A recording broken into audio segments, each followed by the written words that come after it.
On se demande comment est-ce que vous allez aider donc un pays comme la Côte d'Ivoire à mieux maîtriser la gestion de sa dette plutôt que d'attendre qu'elle soit soumise demain aux conséquences d'un endettement qui l'étoufferait. Je crois que c'est une énorme question qui ne vaut pas seulement pour la Côte d'Ivoire, mais pour l'ensemble des pays de la planète aujourd'hui.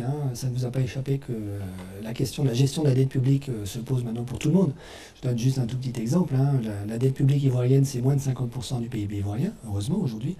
La dette publique, c'est bon, c'est un niveau raisonnable? C'est un niveau tout à fait raisonnable. Surtout si vous le comparez au niveau japonais, c'est 250% de la dette du PIB au Japon. En France, c'est 100%. La moyenne de la zone euro, c'est 100%. Donc la Côte d'Ivoire est à un niveau tout à fait raisonnable. Maintenant, ça ne veut pas dire qu'il faut s'endetter n'importe comment. Et donc il faut qu'on ait une réflexion au niveau international sur qu'est-ce que c'est qu'une bonne dette publique et qu'est-ce que c'est qu'une mauvaise dette publique. Il y a de la bonne dette publique qui consiste à investir pour l'avenir, dans le capital humain, dans les ressources humaines, dans les infrastructures. Il y a de la mauvaise dette publique qui ne sert à rien.